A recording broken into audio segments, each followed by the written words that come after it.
Bonjour pour ce culte au milieu du mois d'août. Les grandes chaleurs, est-ce qu'elles sont vraiment déjà derrière nous? On ne le sait pas trop, mais en tous les cas, nous allons vers un raccourcissement des jours. Et j'espère que ce raccourcissement, c'est un phénomène météorologique et pas du tout une manière intérieure de rétrécir notre manière de vivre à la lumière de l'Évangile et en réponse à une parole qui ne cesse d'être adressée à nous pour éclaircir, mais pas surchauffer ce que nous sommes, ce que nous désirons, une manière de nous mettre à l'aise, alors que peut-être les questions intérieures, les questions de la société, les questions que nous nous portons les uns aux autres restent inconfortables. Il y a toujours des périodes de la vie où c'est moins clair qu'à d'autres moments. Peut-être certains espèrent vraiment la fin de ce temps estival et le retour des familles, d'autres peut-être craignent parce qu'un temps de latence va commencer et on ne sait pas trop bien vers où on va aller, quelle place prendre dans la société. Voilà, les questions qui nous travaillent et qui sont difficiles ne disparaissent pas parce que nous célébrons un culte, mais nous sommes invités à les apporter, à les déposer, à les laisser reprendre une nouvelle manière de les concevoir les uns avec les autres. Mais avant de nous laisser rencontrer par la parole que Dieu veut nous adresser ce matin, je vous invite à un moment où nous ressortons notre capacité de dire merci, notre capacité de louange. Ça aussi, c'est tout un effort, tout un travail de tri intérieur à faire, un tri entre ce qui nous accable, ce qui nous laisse indifférents, et les éléments pour lesquels on pourrait dire merci. Donc je vous invite à la prière. Éternel, merci pour le pain, le vent, la terre et l'eau. Merci pour la musique et merci pour le silence, pour le miracle de chaque jour nouveau. Merci pour les gestes et les mots de tendresse. Merci pour les rires et les sourires. Merci pour tout ce qui m'aide à vivre malgré les souffrances et les détresses. Merci à tous celles et ceux que j'aime et qui m'aiment. Et que ces 1000 merci se transforment en une immense action de grâce quand je me tourne vers toi, la source de toute grâce et le rocher de ma vie. Éternel, tu es bon, plein de miséricorde. Que ton nom soit béni à jamais. Amen. Que nos chants joyeux célèbrent le Seigneur. Je vous invite à écouter ou à chanter avec le cantique qui va s'afficher sur vos écrans maintenant, le psaume 81, que nos chants joyeux, nos chants d'allégresse. Si vous avez le recueil Alléluia, vous pouvez simplement ouvrir et regarder et suivre psaume 81.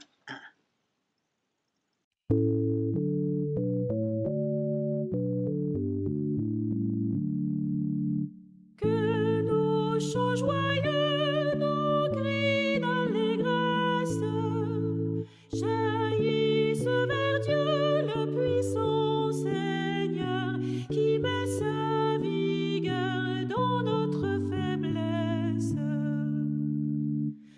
Les corps et les hautbois, l'éclat des trompettes, nos luttes et nos voix diront quelle ardeur brûle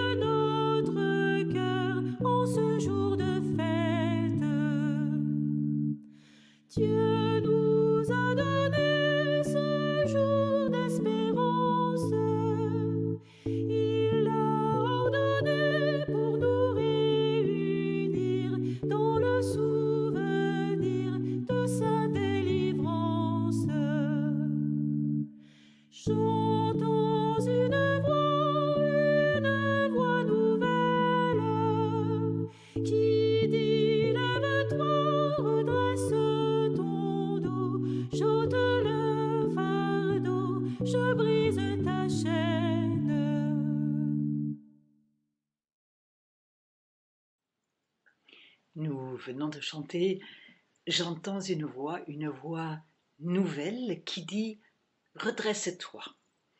Tous celles et ceux qui ont déjà eu mal au dos savent combien c'est appréciable de pouvoir se redresser quand on a eu mal dans sa colonne vertébrale, quelque chose qui ne nous porte plus comme auparavant, et combien il est heureux de pouvoir être déchargé de ce qui nous incurve, de ce qui nous replie sur nous-mêmes, de quelque chose qui nous fait mal, peut-être même avec une douleur un peu sourde, et pas nécessairement très très aiguë, ça dépend. Euh, Après ce temps de louange, nous pouvons tout à fait déposer devant Dieu tout ce qui est en nous, nous tire vers un regard qui ne retrouve plus à l'ampleur des horizons qui nous viennent de la création, ces horizons qui viennent aussi de la rédemption, un mot un peu difficile, euh, cet horizon qui vient du Christ, un horizon dans lequel les choses obscures retrouvent une autre manière d'être traversées par lui et grâce à lui. Je vous invite à un temps encore de recueillement et de prière, et j'utiliserai le psaume 51, une prière qui est attribuée au roi David, dont on sait très bien qu'il était un peu comme nous. Il y a des moments où on sait très bien que nos actions ne sont pas à la hauteur de ce que Dieu attend de nous. Donc même si personne n'a vu, personne n'a rien vu, personne ne nous demande, mais il y a cette question, est-ce que nous pouvons devant Dieu nous tenir de manière droite parce que de son côté, nous avons reçu une parole qui nous délie de ce qui nous scinde en deux, de ce qui nous fait un être contradictoire. Prenons donc les paroles de ce psaume 50, dans une version liturgique. C'est le psaume 50 dans la liturgie des heures, et dans nos Bibles, c'est le psaume 51. Pitié pour moi, mon Dieu, dans ton amour et selon ta grande miséricorde, efface mon péché. Lave-moi de toute ma faute, purifie-moi de mon offense. Ainsi, tu peux parler et montrer ta justice, être juge et montrer ta victoire. Moi, je suis né dans la faute.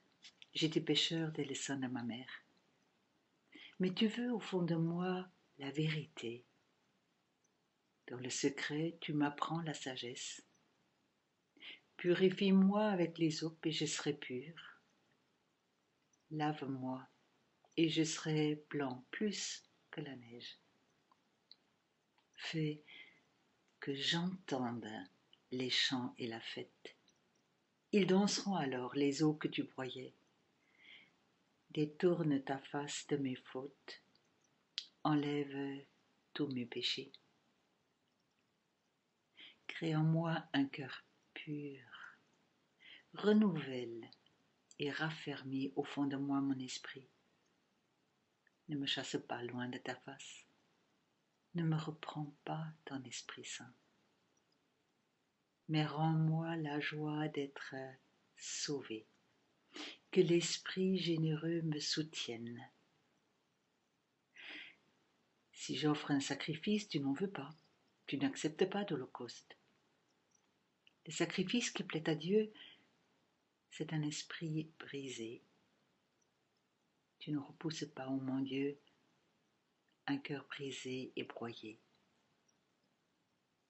Accorde donc à Sion le bonheur. Relève les murs de Jérusalem. Alors tu accepteras de justes sacrifices. Alors on offrira des holocaustes sur ton autel. Amen. Nous allons encore chanter. À nouveau, le chant sera affiché. J'ai soif de ta présence. Dans vos livres de cantiques, c'est le numéro 45-10. 45-10. J'ai soif de ta présence.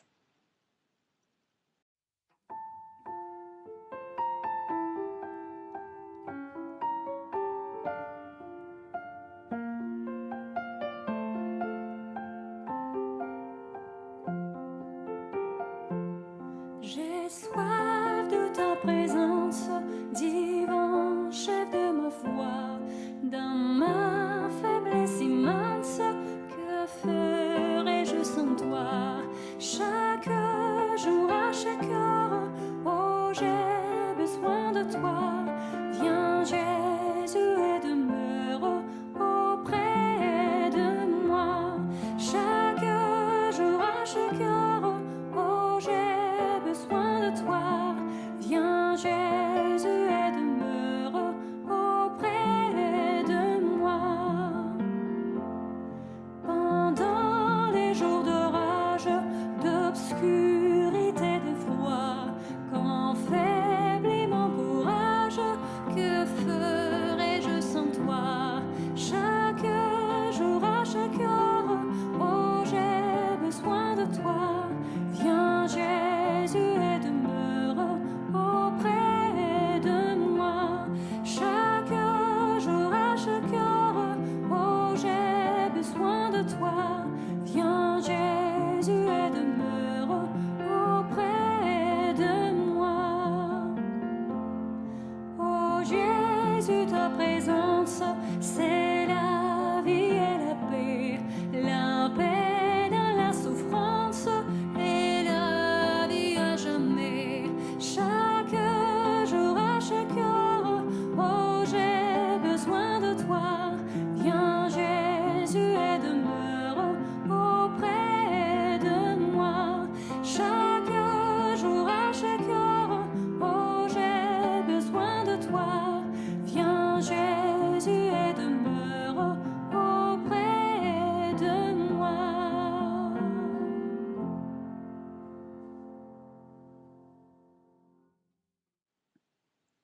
Nous arrivons maintenant à ce moment si particulier de nos cultes qu'est la lecture des textes bibliques. Pourquoi est-ce qu'on les lit? Parce que c'est très très ancien. C'est que depuis des générations, dans ces témoignages de foi d'hommes, surtout d'hommes et de femmes qui ont vécu avant nous, nous entendons quelque chose qui nous vient de Dieu pour aujourd'hui. C'est assez mystérieux de se dire que ces témoignages servent aujourd'hui à Dieu pour nous dire quelque chose.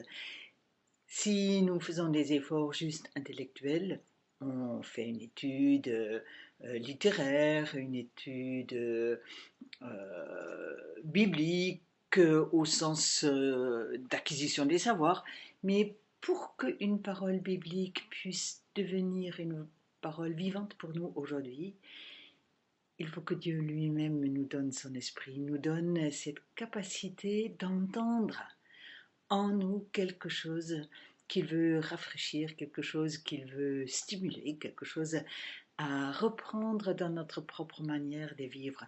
Donc c'est grâce à ce souffle qui sur nous se pose que nous pouvons entendre dans cette parole quelque chose qui est pour nous aujourd'hui.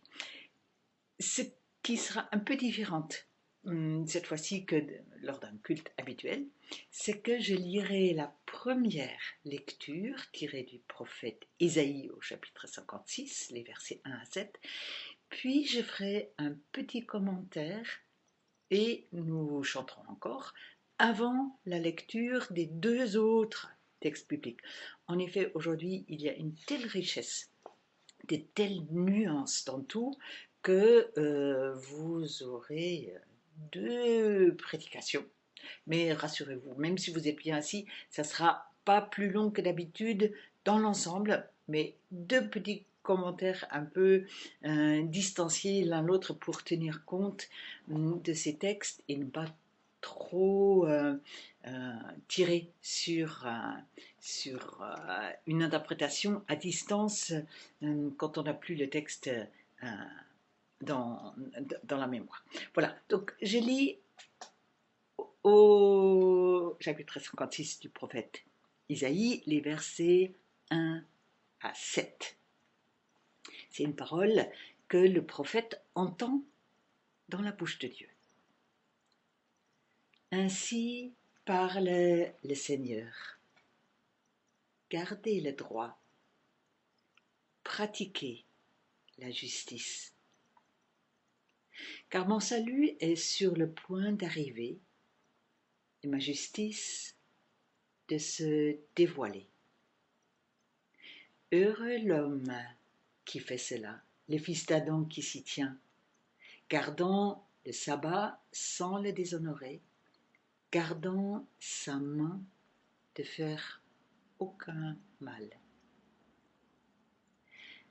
Qu'il n'aille pas dire le fils de l'étranger, qui s'est attaché au Seigneur, qu'il n'aille pas dire le Seigneur va certainement me rejeter, me séparer de son peuple. Et que l'unique n'aille pas dire voici que je suis un arbre sec, car ainsi parle le Seigneur. Aux uniques qui gardent mes alliances, qui choisissent de faire ce qui me plaît et qui se tiennent dans mon alliance, à ceux-là, je réserverai dans ma maison, dans mes murs, une stèle porteuse de noms. Ce sera mieux que des fils et des filles. J'y mettrai un nom perpétuel qui ne sera jamais retranché. Les fils de l'étranger qui s'attachent au Seigneur pour assurer ses offices, pour aimer le nom du Seigneur, pour être à lui comme serviteurs, tous ceux qui gardent le sabbat sans le déshonorer et qui se tiennent dans mon alliance, je les ferai venir à ma sainte montagne, je les ferai venir jubiler dans la maison où l'on me prie. Leurs holocaustes et leurs sacrifices seront en faveur sur mon autel, car ma maison sera appelée maison de prière pour tous les peuples. Oracle du Seigneur, c'est moi qui le ferai. Voilà un texte qui reprend une problématique très importante. Qui suis-je devant Dieu? Juste un étranger? Quelqu'un qui ne connaît pas ce qu'il désire, qui ne connaît pas les voies de la tradition, les voies de ce qu'il convient de faire? Ou suis-je comme ce qui est mis ici sur l'image de l'eunuque? Donc c'est quelqu'un qui ne peut pas engendrer de son corps, qui a été violenté dans sa chair d'une certaine manière, qui a été rendu esclave des humains pour produire beaucoup dans l'économie de l'époque, mais surtout pour ne pas avoir de descendants, pour ne pas avoir une vie de famille. Donc, tous celles et ceux qui se sentent stériles, quelle que soit la stérilité de l'esprit, du cœur, des relations, coupés du droit d'une vie qui puisse s'épanouir les uns avec les autres, on se dit, mais devant Dieu, qui serais-je? Et cette stérilité peut même être une stérilité spirituelle. Je ne sais pas. Un bois sec, dit le texte. N'est-ce pas deux images qui nous concernent beaucoup?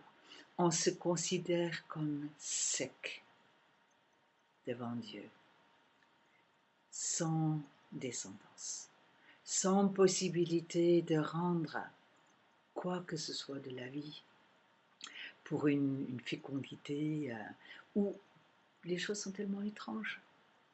tellement étrange qu'on se dit, ben, je ne sais pas comment y aller.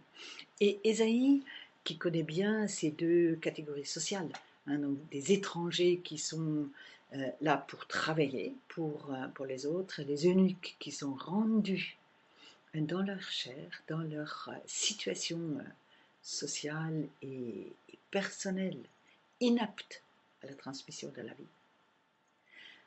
À eux, il adresse une parole, et c'est assez osé théologiquement parlant, pour leur dire, vous aurez une belle place. Car le Seigneur ne regarde pas votre statut social, votre physique, votre mental. Ce qui compte, c'est que vous fassiez confiance à une parole qui vient de lui et qui vous établit dès aujourd'hui comme un partenaire, une partenaire d'un dialogue. Dieu est en recherche de dialogue. Il en a marre de ce confinement qu'on lui impose pour dire reste en ton ciel, et nous on se débrouille tout seul entre nous, que ce soit heureux ou pas heureux, mais en tous les cas on veut pas de toi, on veut pas te rencontrer au quotidien. Et voilà des hommes, des femmes qui sont en grande souffrance et qui socialement sont hors dialogue. À cela, le prophète dit, Dieu, il aurait grand plaisir à parler avec vous. Vous allez me dire, mais comment tu peux savoir ça? Parce qu'on parle surtout garder les lois, les sabbats, etc. Mais justement, le sabbat, ce n'est pas une stérilité, le sabbat est le lieu du dialogue.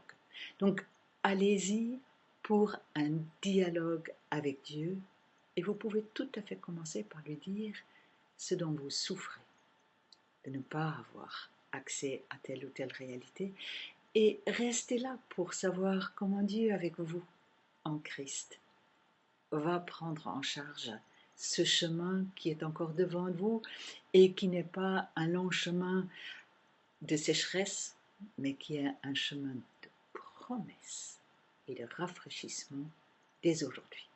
Voilà pour un petit mot de commentaire sur ce texte d'Ésaïe, et nous allons maintenant chanter libre de nos chaînes, nous marchons vers toi. C'est à nouveau un cantique qui se trouve dans nos livres de cantiques Alléluia, et c'est le numéro 53-17.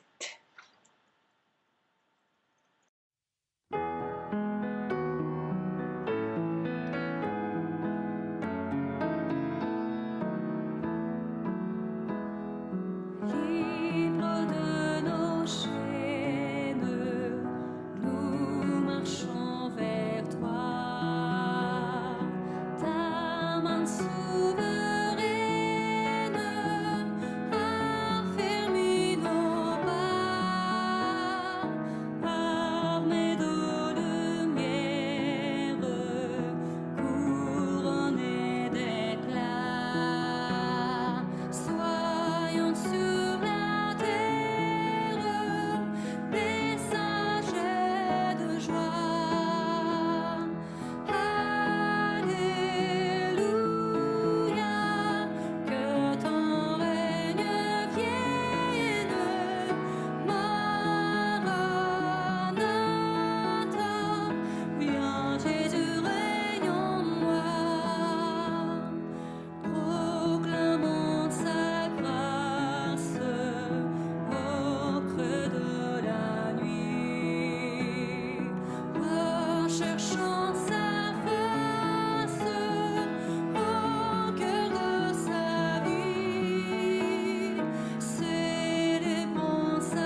Je prends maintenant la deuxième lecture qui est proposée pour aujourd'hui et qui reprend une interrogation très très importante que Paul s'est posée et qui, depuis les horreurs du nazisme et les antisémitismes qui ont traversé l'Europe depuis des siècles et des siècles, reprennent, théologiquement parlant, aujourd'hui une nouvelle place très importante. Comment comprendre les liens entre le peuple de la première alliance et l'Église? Il y a des moments où les interprétations chrétiennes ont été extrêmement violentes contre Israël, et il suffit de se rappeler certaines représentations des statuaires dans nos cathédrales. Je pense à une représentation qui dit peut-être de manière très très claire une compréhension que les chrétiens ont véhiculée pendant longtemps entre eux. On voit dans une entrée de cathédrale deux figures féminines, une avec les yeux bandés, l'autre avec les yeux ouverts. Et l'interprétation des, des théologiens artistes, c'est-à-dire Israël était aveugle et n'a pas reconnu son Seigneur, et l'Église prend sa place et est devenue la figure de la nouvelle Sion, la nouvelle fille de Sion, et c'est elle qui a vu où était le salut. Paul, quand il réfléchit en tant que grand théologien juif, bien formé, pour savoir comment comprendre ces liens entre Israël et, et le refus de certains en Israël, et la permanence de ce peuple de Dieu et l'Église qui se développe, il a une réflexion beaucoup plus nuancée. Le chapitre 11 de la lettre aux Romains en parle, et je vous lis l'intégralité de ce texte sans faire un commentaire après, mais pour que nous nous rappelions que nous avons tous à réfléchir sur cette complexité entre les deux. Israël de la foi existe aujourd'hui. Dieu n'a pas retiré sa bonté à un peuple qui a porté jusqu'au Christ une promesse qui ensuite se développe ailleurs et autrement, mais qui n'est jamais une manière de Dieu de couper court à cette alliance. Je lis donc au chapitre 11 de la lettre aux Romains, les versets 13 à 31. Donc écoutez-les tout simplement comme cette réflexion croyante de quelqu'un qui est très juif et très chrétien en même temps. Paul écrit: Je vous l'ai dit donc, à vous les païens, dans la mesure même où je suis moi apôtre des païens, je manifeste la gloire de mon ministère dans l'espoir d'exciter la jalousie de ceux de mon rang, de mon sang, et d'en sauver quelques-uns. Si en effet leur mise à l'écart a été la réconciliation du monde, que sera alors leur réintégration, sinon le passage de la mort à la vie? Or, si les prémices sont saintes, toute la pâte l'est aussi. Et si la racine est sainte, les branches le sont aussi. Mais si quelques-unes des branches ont été coupées, tandis que toi, olivier sauvage, tu as été greffé parmi les branches restantes de l'olivier pour avoir part avec elles à la richesse de la racine, ne va pas faire le fier aux dépens des branches. Tu veux bien faire le fier? Ce n'est pas toi qui portes la racine, mais c'est la racine qui te porte. Tu diras sans doute, les branches ont été coupées pour que moi je sois greffé. Fort bien. Elles ont été coupées à cause de leur infidélité, et toi, c'est par la foi que tu tiens.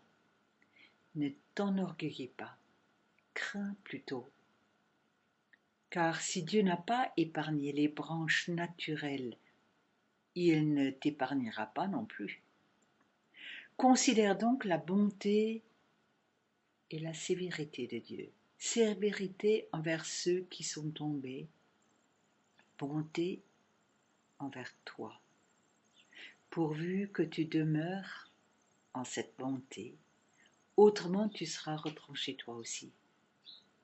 Quant à eux, s'ils ne demeurent pas dans l'infidélité, ils seront greffés eux aussi, car Dieu a le pouvoir de les greffer de nouveau. Si toi, en effet, retranché de l'olivier sauvage auquel tu appartenais par nature, tu as été, contrairement à la nature, greffé sur l'olivier franc, combien plus ceux-ci seront greffés sur leur propre olivier auquel ils appartiennent par nature. Car je ne veux pas, frères, que vous ignoriez le mystère, de peur que vous ne vous preniez pour des sages. L'endurcissement d'une partie d'Israël durera jusqu'à ce que soit entré l'ensemble des païens. Et ainsi tout Israël sera sauvé, comme il est écrit, de Sion viendra le libérateur, il écartera de Jacob les impiétés. Et voilà quelle sera mon alliance avec eux quand j'enlèverai leurs péchés. Par rapport à l'Évangile, les voilà ennemis, et c'est en votre faveur. Mais du point de vue de l'élection, ils sont aimés, et c'est à cause des pères, car les dons et l'appel de Dieu sont irrévocables. Jadis, en effet, vous avez désobéi à Dieu, et maintenant, par suite de leur désobéissance, il vous a été fait miséricorde. De même, eux aussi ont désobéi maintenant, par suite de la miséricorde exercée envers eux, afin qu'ils soient maintenant, eux aussi, objets de la miséricorde. Car Dieu a enfermé tous les hommes dans la désobéissance pour faire à tous miséricorde. Voilà, une longue page, peut-être un peu compliquée, peut-être vous avez un peu décroché, c'est pas grave, mais peut-être vous aurez quand même compris que nous ne sommes pas dans une situation de dualité ou eux ou nous, et que les uns soient meilleurs que les autres, mais Paul dit tous nous sommes appelés, tous nous avons affaire à une contradiction interne, et Dieu nous aidera à accueillir une miséricorde qui nous fera croître les uns grâce aux autres, ce qui sera un étonnement, parce que personne ne s'attend à se retrouver avec tout le monde. Voilà, donc une page qui est plein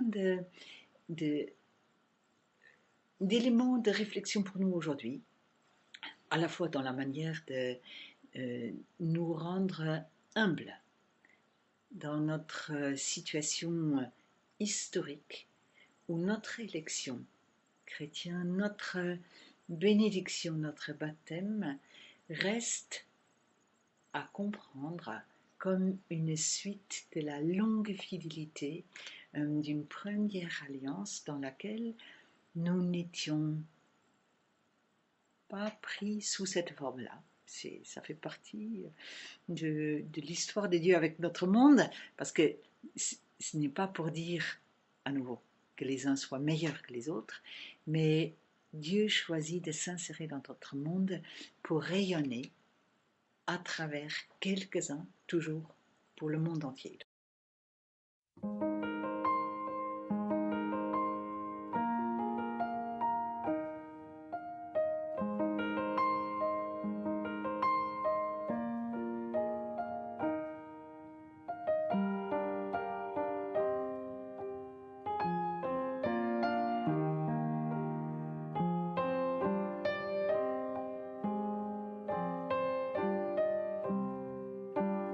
Oh, prends mon âme, prends-la, Seigneur, et que ta flamme brûle à mon cœur, que tout mon être vibre pour toi, sois seulement maître, ô divin roi, source de vie, de paix, d'amour. Vers toi je crie, la nuit, le jour. Entends ma plainte, sois mon soutien. Calme ma crainte, toi mon seul bien. Tu m'as perfide, oh garde-moi, viens, sois mon guide, chef de ma foi. Quand la nuit voile tout à mes yeux, sois mon étoile, brille des cieux, source de vie, de paix, d'amour. Vers toi je crie, la nuit, le jour. Entends ma plainte, sois mon soutien. Calme ma crainte, toi mon seul bien. Voici l'aurore d'un jour nouveau, le ciel se dore des feux plus beaux. Jésus s'apprête, pourquoi gémir? Levons nos têtes, il va venir, source de vie, de paix, d'amour. Vers toi je crie, la nuit, le jour. Entends ma plainte, sois mon soutien. Calme ma crainte, toi mon seul bien. Source de vie, de paix, d'amour. Vers toi je crie, la nuit, le jour. Entends ma plainte, sois mon soutien. Calme ma crainte, toi mon seul bien. Calme ma crainte, toi mon seul bien.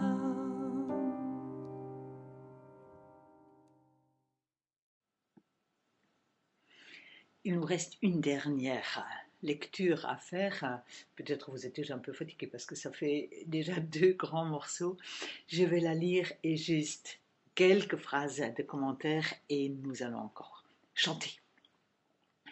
L'évangile est tiré de l'évangile de Matthieu au chapitre 13, les versets 13 à 20, un texte assez connu. Arrivé dans la région de Césarée de Philippe, Jésus interrogeait ses disciples. Au dire des hommes, qui est le Fils de l'homme? Ils dirent, pour les uns, Jean-Baptiste, pour d'autres, Élie, pour d'autres encore, Jérémie ou l'un des prophètes. Il leur dit, et vous? Qui dites-vous que je suis? Prenant la parole, Simon-Pierre répondit, tu es le Christ, le Fils du Dieu vivant. Reprenant alors la parole, Jésus lui dit, « Heureux es-tu, Simon, fils de Jonas, car ce n'est pas la chair et le sang qui t'ont révélé cela, mais mon Père qui est aux cieux. Et moi, je te déclare, tu es Pierre, et sur cette pierre je bâtirai mon église, et la puissance de la mort n'aura pas de force contre elle. Je te donnerai les clés du royaume des cieux. Tout ce que tu liras sur la terre sera lié aux cieux, et tout ce que tu liras sur la terre sera délié aux cieux. » Alors il commanda sévèrement aux disciples de ne dire à personne qu'il était le Christ. Jésus, le Christ, lumière intérieure, nous entendons un chant qui a été composé pour la communauté de Thésée, qui est chanté par des milliers de jeunes qui se retrouvent là-bas. Il n'est pas dans nos livres, dans nos livres Alléluia, mais le texte s'affichera et si vous voulez, vous chantez avec. Jésus le Christ, lumière intérieure.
Qui dis-tu que je suis?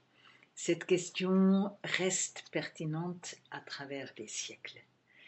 Quelle est la place que tu laisses à celui qui, dans notre humanité, a tracé sa vie humaine comme chacune d'entre nous, avec des choix au jour le jour, une question du sens, une question des amitiés, une question de travail, une question de vie publique. Toutes ces questions restent des questions absolument fondamentales pour la vie humaine. Quelle est la place que nous prenons? Et Jésus résume cette question à travers cette question, le Fils de l'homme, qu'en dites-vous? Le Fils de l'homme, ce n'est pas d'abord un titre, c'est simplement de dire l'être humain, il a quelle place? Il a quel statut? Est-ce que c'est juste quelqu'un qui doit bosser et au-delà de son boulot ou au-delà de son métro, est-ce qu'il a autre chose à vivre que le fonctionnement d'une économie? C'est une question effectivement assez fondamentale. Et nous distinguons bien entre une manière économique de vivre, une manière sociétale et politique de vivre, une manière culturelle, une manière de nouer des liens. Tout cela est impliqué dans cette question que Jésus pose à ses disciples. Et ça vaut la peine de s'arrêter un peu. Pour nous, être humain, ça veut dire quoi? Pour moi, être humain, ça veut ça veut dire quoi? Parce que sinon, je ne pourrais pas répondre à Jésus quand il dit pour toi, euh, être vivant, être humain aujourd'hui, ça veut dire quoi? Et donc, du coup, nous sommes là à nous dire oui, le travail est certes important et il faut que nous puissions nous organiser pour que le plus de monde dans notre société actuelle puisse avoir accès à un travail qui lui dit son emplacement dans la société et qui puisse permettre à subvenir à ses besoins, à lui personnel, sa famille, une génération à venir.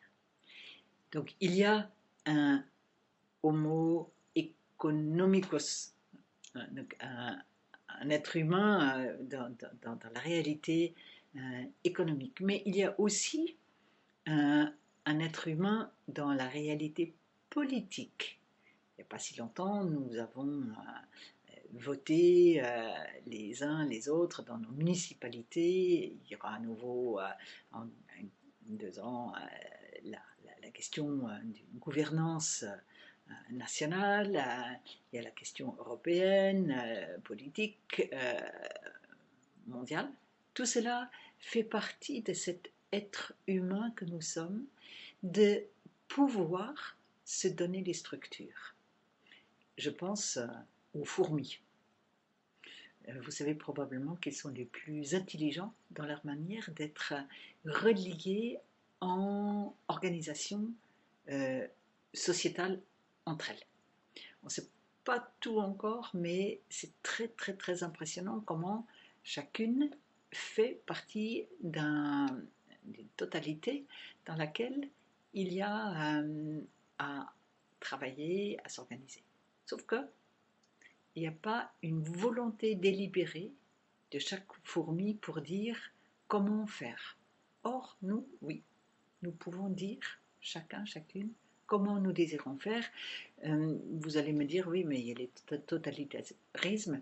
C'est vrai, il y a des hommes ou des femmes qui s'approchent le droit de dire à la place d'autrui comment ils doivent faire. Mais nous sentons combien ça empiète sur notre liberté intérieure, sur notre liberté sociétale, que nous ne sommes pas d'accord, que d'autres prédéterminent à ce point-là ce que nous avons à vivre en société.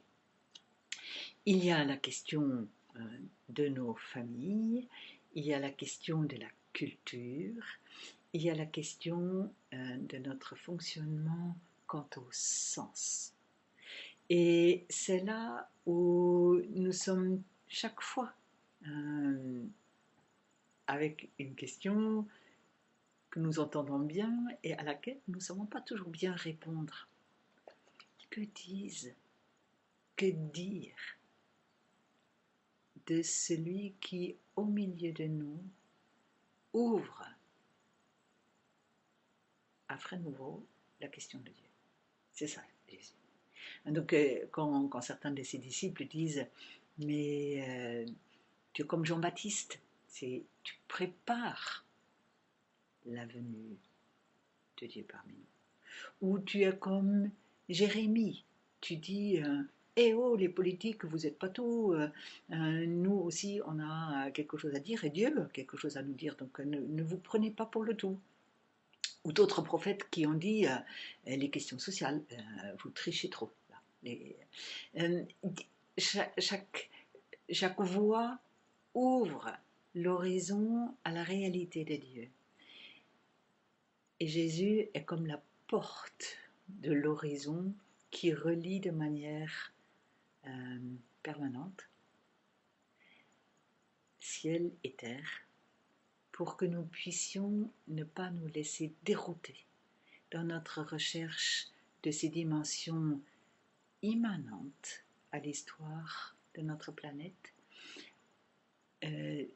qu'elle reste ouverte à la réalité d'un autre ordre et que le Christ s'y tient et nous permet de dire quelque chose.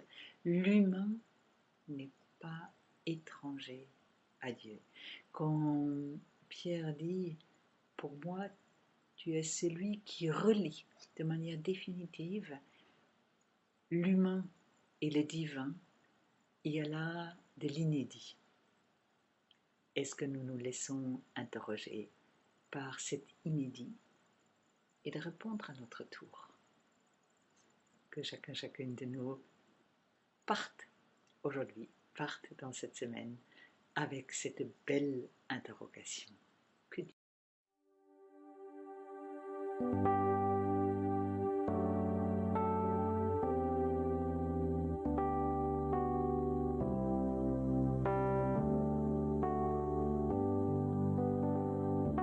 Oh, souffle, souffle de Dieu, nous t'accueillons. Viens purifier nos cœurs. Oh, souffle, souffle de Dieu, nous t'accueillons. Viens purifier nos cœurs. Rends-nous souples devant toi, à l'écoute de ta voix. Rends-nous sensibles à ton cœur. Sois le roi, sois le Seigneur. Oh, souffle, souffle de Dieu, nous t'accueillons. Viens purifier nos cœurs. Oh, souffle, souffle de Dieu, nous t'accueillons. Viens purifier nos cœurs. Quand ton peuple s'humilie,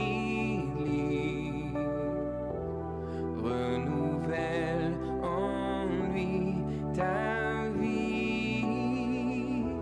Chasse l'orgueil et la crainte et rends ton Église sainte.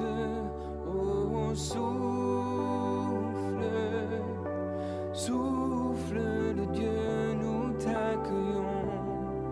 Viens purifier nos cœurs. Oh, souffle, souffle de Dieu, nous t'accueillons. Viens purifier nos cœurs.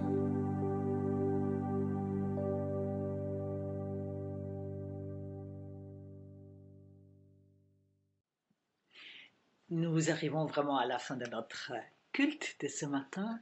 Je vous invite encore à prier, notamment pour celles et ceux qui, avec nous, font partie de cette grande famille humaine et qui peuvent connaître des difficultés. Et quand j'en arrive à dire les paroles que Jésus nous a dit, n'hésitez pas à les dire chez vous, avec moi, à haute voix. Père, nous te prions pour la paix, une paix fondée sur l'amour en Christ. Nous te prions pour que naisse l'espérance, une espérance qui jaillisse de la résurrection.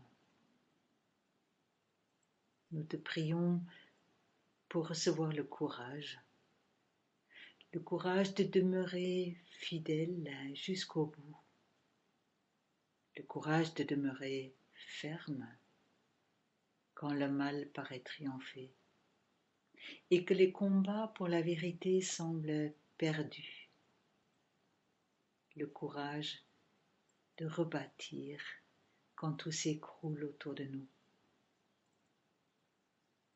Nous te prions pour recevoir le courage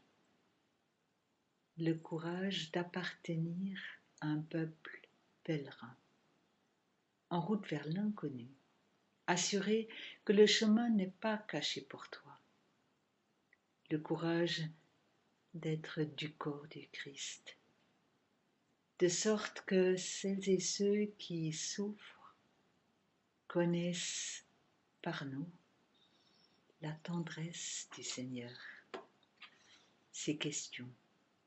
C'est pour cela que nous te disons ensemble, notre Père qui es aux cieux, que ton nom soit sanctifié, que ton règne vienne, que ta volonté soit faite sur la terre comme au ciel. Donne-nous aujourd'hui notre pain de ce jour. Pardonne-nous nos offenses, comme nous pardonnons aussi à ceux qui nous ont offensés. Et ne nous laisse pas entrer en tentation, mais délivre-nous du mal.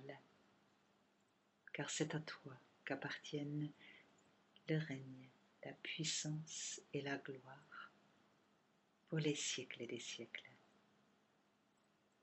Amen. Nous demandons pour terminer la bénédiction de la part de Dieu. Que le Seigneur nous bénisse et nous garde. Qu'il fasse pour nous rayonner son visage et nous fasse grâce. Qu'il nous découvre sa face et nous apporte sa paix, sa joie, sa dynamique. Amen. Et nous chantons encore une dernière fois, souffle, souffle de Dieu. Vous l'écouterez, vous verrez les choses s'afficher, mais vous pouvez aussi prendre votre livre Alléluia au numéro 5309. Souffle, souffle de Dieu. Et avec ça, nous nous souhaitons un bon dimanche et à très bientôt. Je le sais déjà, ça serait à très bientôt.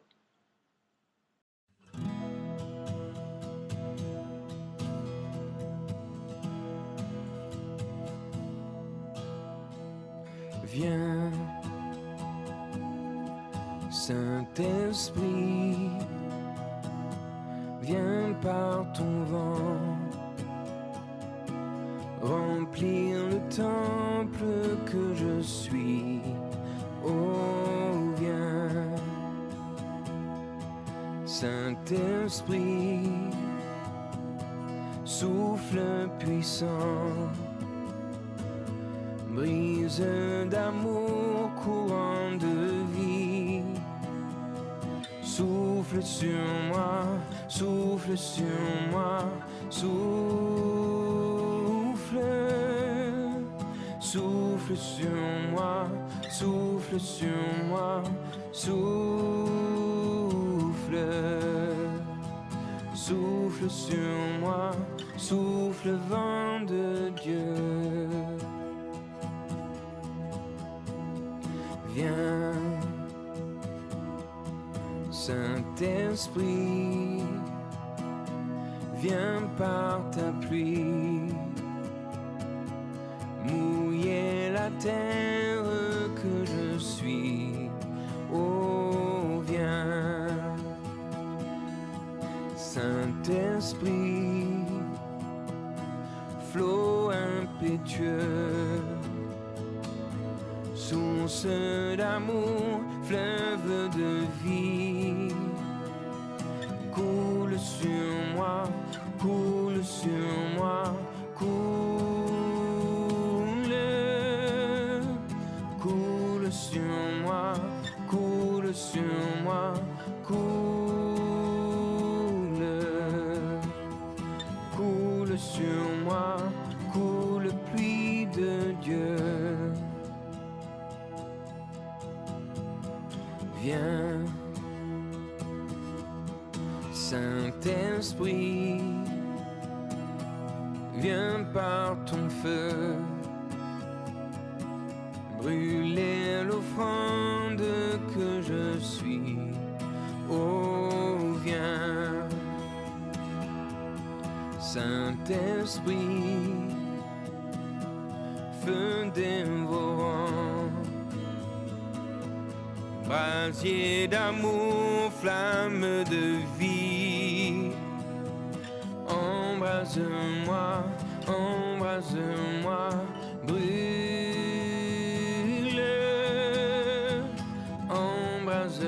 moi, embrase-moi.